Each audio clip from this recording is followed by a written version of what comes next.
കോഴിക്കോട് ഈങ്ങാപ്പുഴയിൽ പള്ളിയിൽ മോഷണം. നേർച്ചപ്പെട്ടിയുടെ ഒരു ഭാഗം പൊളിച്ച് പണം കവർന്നു. പള്ളി ഭാരവാഹികളുടെ പരാതിയിൽ താമരശ്ശേരി പോലീസ് അന്വേഷണം തുടങ്ങി. സമീർ സി മുഹമ്മദ് ചേരുന്നു. സമീർ, വിശദാംശങ്ങൾ. സൈഫു, കഴിഞ്ഞ ദിവസമാണ് താമരശ്ശേരി ഈങ്ങാപ്പുഴ ദേശീയപാതയോരത്തുള്ള ഇസ്ലാഹി സെന്ററിനോട് ചേർന്നിട്ടുള്ള ജുമാഅത്ത് പള്ളിയിൽ മോഷണം നടന്നത്. പള്ളി പരിപാലനത്തിനായി വിശ്വാസികൾ നിക്ഷേപിക്കുന്ന പണപ്പെട്ടിയാണ് തുറന്നിരിക്കുന്നത്. മോഷ്ടാവ് അതിന്റെ ഒരു ഭാഗം തുറന്ന് ആ പണമെല്ലാം അപഹരിച്ചു. അതിനുശേഷം സാധാരണ വെക്കുന്ന പോലെ തന്നെ വെച്ചുകൊണ്ട് മടങ്ങുകയാണ് ചെയ്തിരിക്കുന്നത്.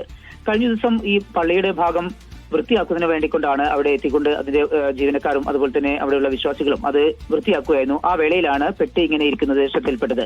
പിന്നീട് പെട്ടി എടുക്കുമ്പോഴാണ് അതിന്റെ ഒരു ഭാഗം തുറന്നതായി കാണുകയും അതിലുള്ള പണമെല്ലാം തന്നെ നഷ്ടമായതായി തിരിച്ചറിയുകയും ചെയ്തത്. പിന്നീട് പള്ളിയിലെ CCTV ദൃശ്യങ്ങൾ പരിശോധിച്ചു. ആ പരിശോധനയിൽ ഒരാൾ പള്ളിയിലേക്ക് കടന്നു വരുന്നതും അതുപോലെ പള്ളിയിലെ അകത്തെത്തി ഈ പെട്ടി തുറക്കുന്നതും അതിൽ നിന്ന് പണം അപഹരിച്ച ശേഷം മടങ്ങുന്നതും വ്യക്തമായി. സംഭവവുമായി ബന്ധപ്പെട്ട് ഇപ്പോൾ പള്ളി ഭാരവാഹികൾ പോലീസിൽ പരാതി നൽകിയിട്ടുണ്ട്.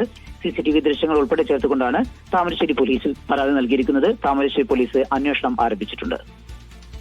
ശരി, സമയം.